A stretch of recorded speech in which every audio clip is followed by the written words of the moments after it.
ಭಾವನಾ ಅವ್ರು ಹೇಳಿದ್ರು ವಿಜಯಲಕ್ಷ್ಮಿ ಹೋಗ್ಲಿಲ್ಲ ಅಂತ.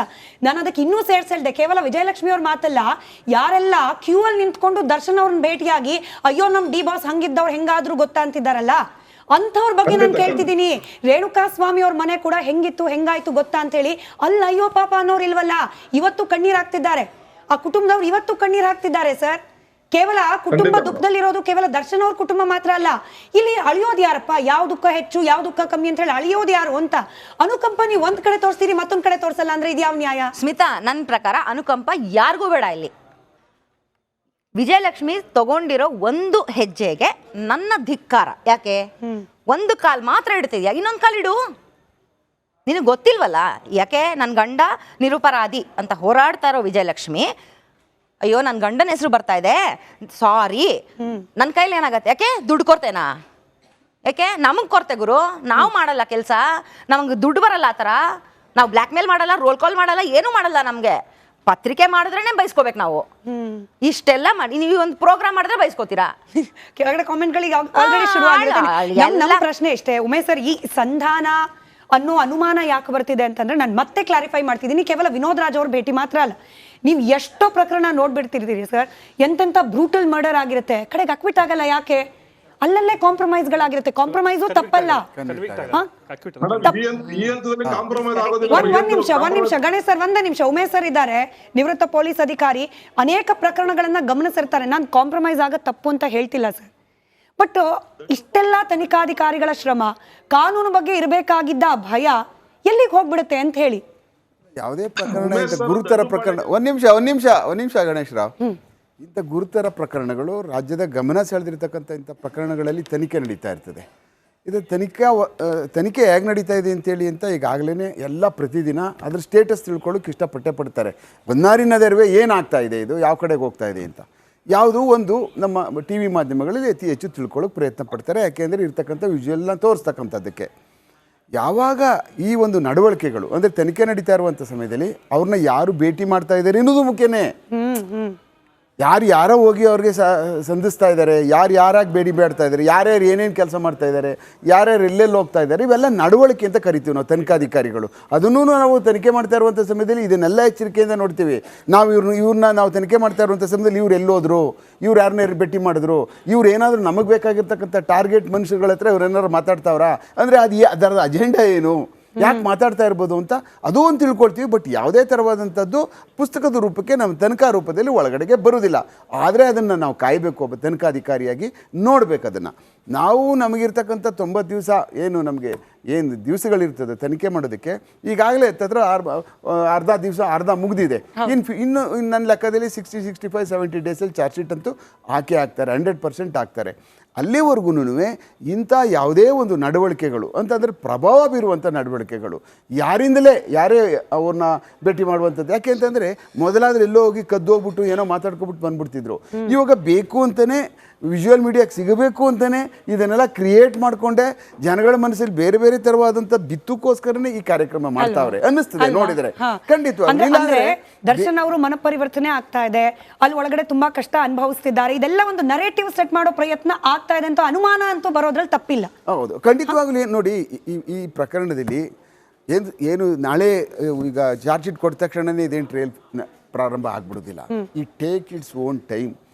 ನನ್ನ ಲೆಕ್ಕದಲ್ಲಿ ಯಾವುದೇ ಪ್ರಕರಣಗಳು ನನಗೆ ಗೊತ್ತಿರೋ ಥರನೇ ಇಂಥ ಗುರುತರ ಪ್ರಕರಣ, ಗೌರಿ ಲಂಕೇಶ್ ತಗೊಳ್ಳಿ, ನಾವು ಯಾವುದೇ ತಗೊಳ್ಳಿ, ನೀವು ಎಲ್ಲಿದೆ ಪ್ರಕರಣ, ಈಗ ಏನು ಪ್ರಾರಂಭವಾಗಿದೆ ಅಂದರೆ ಯಾವುದೇ ಪ್ರಕರಣಗಳು ನಮ್ಮಿಂದ ನ್ಯಾಯಾಲಯಕ್ಕೆ ಹೋದ ತಕ್ಷಣವೇ ಅವ್ರದ್ದೇ ಆದಂಥ ಒಂದು ವ್ಯಾಪ್ತಿ ಇದೆ ಮತ್ತು ಅವ್ರದ್ದೇ ಆದಂಥ ಒಂದು ಸಿಸ್ಟಮೆಟಿಕ್ ಆಫ್ ವರ್ಕ್ ಜುಡಿಷಿಯರಿಯಲ್ಲಿ ಇರೋದ್ರಿಂದ ಅದ್ರ ಪ್ರಕಾರನೇ ನಡೀತದೆ. ಈ ಟೇಕ್ಸ್ ಟೈಮ್ ಭಾಳ ದಿವಸ ಆಗುತ್ತೆ. ಅಲ್ಲಿ ಹೋಗುವಷ್ಟೊತ್ತಿಗೆ ತಲುಪುವಷ್ಟೊತ್ತಿಗೆ ಎಲ್ಲರ ಮನಸ್ಸುಗಳಲ್ಲಿರ್ತಕ್ಕಂಥ ಗಾಯಗಳು ವಾಸಿ ಆಗ್ಬಿಟ್ಟು ಘಾಸಿಗಳೆಲ್ಲ ಆಚೆ ಹೋಗ್ಬಿಟ್ಟು ಅಯ್ಯೋ ಪಾಪ ಹಿಂಗಾಗ್ಬಿಟ್ಟು ಯಾರೂ ಸಹ ಮೆಟ್ಲತ್ತಕ್ಕೂನುವೆ ಯಾಕಪ್ಪ ಈ ಮೆಟ್ಲತ್ತಿಸ್ಕೊಂಡು ಕರ್ಕೊಂಡು ಮೇಲ್ಕೋಯ್ತಾರಪ್ಪ, ಏನು ಹೇಳೋದು, ಅಯ್ಯೋ ಏನು ಹೇಳೋದೆಲ್ಲ ಎಲ್ಲ ಬಂದು ಅನ್ನೋ ಮಟ್ಟಕ್ಕೆ ತಲುಪಿಡ್ತಾರೆ. ಎಲ್ಲ ಮನುಷ್ಯರನ್ನ ವಾಸ ಮಾಡ್ತಕ್ಕಂಥದ್ದೇ ದಿನಗಳು. ಆ ಕಾರಣಕ್ಕೆ ಎಲ್ಲ ವಾಸಿಯಾಗ್ಬಿಡುತ್ತೆ, ಏನು ಗಾಯನೂ ಉಳ್ಕೊಳ್ಳೋದಿಲ್ಲ ಮನುಷ್ಯನ ತಲೆನಲ್ಲಿ.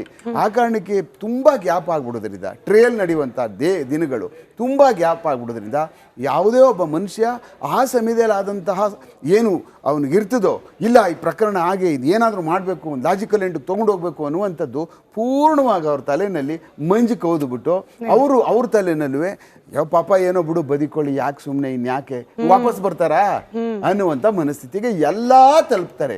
ಅದರಲ್ಲಿ ಪಾಯಿಂಟ್ ಒಂದೇ 1% ಮಾತ್ರನೇ ಯಾರು ಅವರು ಬಹಳ ಹತ್ತಿರದಲ್ಲಿರ್ತಕ್ಕಂಥವ್ರು ಅದನ್ನ ನೋಡ್ತಾ ಇರ್ತಾರೆ ಹೊರತು ನನ್ನ ಲೆಕ್ಕದಲ್ಲಿ ಪ್ರಕರಣಗಳು ಎಲ್ಲ ಪ್ರಕರಣಗಳು ಹಂಗೆ ಆಗೋದು. ಈ ಸುಮ್ಮನೆ ತನಿಖಾ ಸಂಸ್ಥೆಗಳ ಮೇಲೆ ಹೇಳ್ತಾರೆ ತನಿಖೆ ಮಾಡ್ತಾರೆ ಬಟ್ ಕನ್ವಿಕ್ಷನ್ ರೇಟ್ ಬಹಳ ಕಡಿಮೆ ಅದು ಇದು, ಬಟ್ ಇಲ್ಲಿ ಒಳಗೊಳಗೆ ಹಿಂಗೆಲ್ಲ ಆಗೋಗ್ಬಿಟ್ರೆ ಎಷ್ಟು ಶ್ರಮ ವ್ಯರ್ಥ. ನೋಡಿ, ನಾವು ಏನೇ ತನಿಖೆ ಮಾಡಲಿ ನಾನು ಹೇಳ್ಬಿಟ್ರೆ ಏನು ನಡೆಯಲ್ಲ. ಇವ್ರು ಏನಾದರೂ ಹೇಳಿದ್ರೆ ನನ್ನನ್ನು ಕರೀತಾರೆ ಕೋರ್ಟ್ಗೆ, ಬಾಪ ನೀನು ಹೇಳಿ ನೀನೇನು ಗನ್ಕಾರ್ಯ ಕಡಿದು ಕಟ್ಟೆ ಹಾಕ್ಬಿಟ್ಟಿದ್ದೆ ಬಾ ಅಂತ ಕೋರ್ಟ್ ಕರೀತಾರೆ. ಇಲ್ಲ ನನ್ನೂ ಕರಿಯಲ್ರು ಕೋರ್ಟಲ್ಲಿ, ನನ್ನೂ ಎವಿಡೆನ್ಸ್ ಮಾಡಲ್ರು, ತನಿಖಾಧಿಕಾರಿನೇ ಮಾಡಲ್ಲ, ಅವರೇ ಹೇಳಿಲ್ಲ ನೀನೇನು ಹೇಳ್ತೇವೆ ಹೋಗ ಅಂತಾರೆ. ಲೋಹಿತ್ ಸರ್, ಈಗ ದರ್ಶನ್ ಅವರು ಜೈಲ್ ಒಳಗೆ ಹಿಂಗಿದ್ದಾರೆ ಅಂತ ಹೇಳಿ ಭೇಟಿಯಾಗಿ ಬಂದವರು ಹೇಳ್ತಿದ್ದಾರೆ. ಈಗ ಭಗವದ್ಗೀತೆ ಓದ್ತಿದ್ದಾರೆ, ಧ್ಯಾನ ಮಾಡ್ತಿದ್ದಾರೆ, ರೇಣುಕಾಸ್ವಾಮಿ ಕುಟುಂಬಕ್ಕೆ ತೊಂದರೆ ಕೊಡಬೇಡಿ ಅಂತ ಹೇಳಿ ಅಭಿಮಾನಿಗಳಿಗೆ ಹೇಳಿ ಕಳಿಸ್ತಿದ್ದಾರೆ. ಈ ಮನಪರಿವರ್ತನೆ ಆಗಿದ್ದಾರೆ ಅನ್ನೋದನ್ನ ಕೋರ್ಟ್ ಹೆಂಗ್ ಗಮನಿಸುತ್ತೆ ಸರ್? ನ್ಯಾಯಾಲಯ ಹೆಂಗ? ಬಹಳ ಕ್ಯೂರಿಯಾಸಿಟಿ ಇದೆ. ಈ ಗ್ರೌಂಡ್ಸು ಇಲ್ಲ, ಇದಕ್ಕೆ ಬೇಲು ಆಗಲ್ಲ, ಇದು ಯಾವುದು ಕೂಡ ಕೋರ್ಟ್ಗೆ ಬೇಕಾಗಿಲ್ಲ ಈ ಕೇಸಲ್ಲಿ. ಇದಕ್ಕೊಂದು ಕ್ಲಾರಿಟಿ ಕೊಡಕ್ಕೆ ಇಷ್ಟಪಡ್ತೀನಿ. ಅಂದ್ರೆ ನಾವೆಲ್ಲಾ ಕೇಸ್ಗಳಲ್ಲೂ ಕೂಡ ಕಾಸ್ ಆಫ್ ಆಕ್ಷನ್ ಅಂತ ಹೇಳ್ತೀವಿ. ಅಂದ್ರೆ ಈ ಪ್ರಾರಂಭ ಏನು ಅಂತ. ಮೊನ್ನೆ ವಿನೋದ್ ರಾಜ್ ಅವರು ಸಂಜೆ ಮಧ್ಯಾಹ್ನ 3:30ಗೆ ಜೈಲಿಗೆ ಫಸ್ಟ್ ವಿಸಿಟ್ ಮಾಡ್ತಾರೆ, ದರ್ಶನ್ ಹತ್ರ ಮಾತಾಡ್ತಾರೆ, ಆಮೇಲೆ ರೇಣುಕಾಸ್ವಾಮಿ ಮನೆಗೆ ಹೋಗ್ತಾರೆ ಅನ್ನೋದು ಅರ್ಥ ಏನು ಮಾಡ್ಕೊಬೇಕು ಅಂದ್ರೆ ಅಲ್ಲಿನ ಮೆಸೇಜ್ ಇಲ್ಲಿ ತಲುಪಿಸ್ತಾ ಇದ್ದಾರಾ ಅನ್ನೋದು. ಅದಕ್ಕೆ ಕನ್ಸಿಡರೇಷನ್ ಅಮೌಂಟ್ ಕೂಡ ಕೊಟ್ಟಿದ್ದಾರೆ. ಇವೆಲ್ಲವೂ ಕೂಡ ಪ್ರಸನ್ನ ಕುಮಾರ್ ಅವರು, ಸ್ಪೆಷಲ್ ಅಡ್ವೊಕೇಟ್ ಅವರು, ಬೇಲ್ ಕ್ಯಾನ್ಸಲೇಷನ್ಗೆ ಅಥವಾ ಬೇಲ್ ಡಿನೇಗೆ ಅಥವಾ ಕನ್ವಿಕ್ಷನ್ಗೆ ವಾದವನ್ನು ಕೂಡ ಮಂಡಿಸಬಹುದು. ಬಿಕಾಸ್ ಬಹಳ ಗಂಭೀರವಾದ ವಿಚಾರ. ಅಂದ್ರೆ ಯಾರೆಲ್ಲ ಹೋಗಿ ಇಲ್ಲಿ ಹೋಗಿ ಮಾಡ್ತಿದಾರಲ್ಲ, ವೆರಿ ವಿಜುವಲ್. ಅಂದ್ರೆ ಸಂಧಾನಕ್ಕೆ ಹಣ ಕೊಟ್ಟಿದ್ದಾರೋ ಸಮಾಧಾನಕ್ಕೆ ಹಣ ಕೊಟ್ಟಿದ್ದಾರೋ, ಹಣ ಅಂತೂ ಕೊಟ್ಟಿದ್ದಾರೆ. ಅದನ್ನ ನಾವು ಇಂಟರ್ಪ್ರಿಟ್ ಮಾಡ್ತೀವಲ್ಲ ಯಾವ ರೀತಿ ಕೋರ್ಟ್ನಲ್ಲಿ ಅಂದ್ರೆ, ಮೊದಲು ಇವರು ರೇಣುಕಾಸ್ವಾಮಿ ಮನೆಗೆ ಹೋಗಿ ಮತ್ತೆ ಏನಾದ್ರು ಇಲ್ಲಿ ಮೀಟ್ ಆಗಿದ್ರು ಸ್ವಲ್ಪ ಅಂದ್ರೆ 50% ಕವರ್ ಮಾಡಕ್ಕೆ ಆಗ್ತಿರಲಿಲ್ಲ. ಆದರೆ ಅವರು ಮೊದಲು ಹೋಗಿರೋದು ದರ್ಶನ ಭೇಟಿಯಾಗಿ ವಿನೋದ್ ರಾಜ್ಕುಮಾರ್ ಹೇಳಿ ಕಳ್ಸಿರ್ಬೋದ್ರ ದರ್ಶನ್ ಅವರು ಅವ್ರು ಹೋಗಿ ಭೇಟಿಯಾಗಿ ಅಂತ ಮೊದಲೇ ಯಾಕೆ ಮಾಡಿಲ್ಲ ಅವರು? ಕಾಸ್ ಆಫ್ ಆಕ್ಷನ್ ಅಲ್ಲೇ ಇಂಪಾರ್ಟೆಂಟ್ ಆಗುತ್ತೆ. ಪೊಲೀಸ್ ಅಧಿಕಾರಿ ಅವರು ಗೊತ್ತು ಕಾಸ್ ಆಫ್ ಆಕ್ಷನ್ ಇಂಪಾರ್ಟೆನ್ಸ್ ಕೋರ್ಟ್ನಲ್ಲಿ ಏನಂತ ಗೊತ್ತು. ಸೊ ಹಾಗಾಗಿ ಇವೆಲ್ಲವೂ ಕೂಡ ದರ್ಶನ್ಗೆ ಮುಳುವಾಗುತ್ತೆ ಆಚೆ ಬರೋಕ್ಕೆ ಹೊರತು ಯಾವ ಕೂಡ ಪಾಸಿಟಿವ್ ಆಗಲ್ಲ. ಇಲ್ಲಿ ಅಭಿಮಾನಿಗಳು ಜೈಕಾರ ಹಾಕೋದು ಪಾಪ ಅನ್ನೋದು ಅಥವಾ ಮೇಡಮ್ ಅವ್ರು ಹೇಳ್ದಂಗೆ ಇವರು ವಿಜಯಲಕ್ಷ್ಮಿ ಅಲ್ಲಿ ಇಲ್ಲಿ ಹೋಗಿ ಬರುವಂತದ್ದು ಇವೆಲ್ಲವೂ ಕೂಡ ಬೇರೆ ಆಗಲ್ಲ ಮೇಡಮ್. ಇಲ್ಲಿ ಆಗೋದು ಅಂತದ್ದು ಒಂದೇ ಟೆಕ್ನಿಕಲ್ ಎವಿಡೆನ್ಸ್, ಸರ್ಕಮ್ಸ್ಟೆನ್ಸ್ ಎವಿಡೆನ್ಸ್ ಮೇಲೆ ಈ ಕೇಸ್ ನಿಂತಿದ್ದಾವೆ. ರೆಟ್ರೋಸ್ಪೆಕ್ಟಿವ್ ಆಕ್ಟ್ ಅಲ್ಲ, ಹಳೆ ಆಕ್ಟ್ ನಲ್ಲೇ ನಡೀತಾ ಇದಾವೆ, CRPC ಅಲ್ಲಿ ನಡೀತಾ ಇದಾವೆ.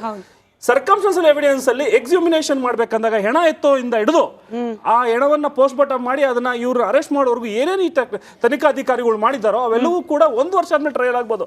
ಆದ್ರೆ ಈಗ ಜೈಲಿನಲ್ಲಿ ಮಾಡ್ತಿರುವಂತ ವಿಸಿಟ್ಸ್ ಇರ್ತಾವೆ. ಇವಾಗ ನೋಡಿ, ಯಾರೋ ಒಬ್ಬ ವೀರಪ್ಪನ ಒಬ್ಬ ಜೈಲ್ ಇದ್ದಾನೆ ಅಂತ ಅನ್ಕೊಳ್ಳಿ, ಅವನ್ನ ಭೇಟಿಯಾಗಿ ಬರೋನು ಕ್ರಿಮಿನಲ್ ಆನ್ಸಿಡೆಂಟ್ಸ್ ನೋಡ್ತಾರೆ. ಅಂದ್ರೆ ಈತ ಬರ್ತಾ ಇರೋದಲ್ಲಿ, ಇದ್ರ ದುಡ್ಡು ಬರ್ತಾ ಇರೋದಲ್ಲಿ, ಹೋಗ್ತಾ ಇರೋದಲ್ಲಿ. ಅದೇ ರೀತಿ ಇದು ಕೂಡ ಅಂದ್ರೆ ಇವರೆಲ್ಲರೂ ಕೂಡ ಬರ್ತಿದ್ದಾರೆ, ಸಮಾಧಾನ ಹೇಳಿದ್ದಾರೆ, ಏನ್ ಮಾತಾಡ್ತಿದ್ದಾರೆ.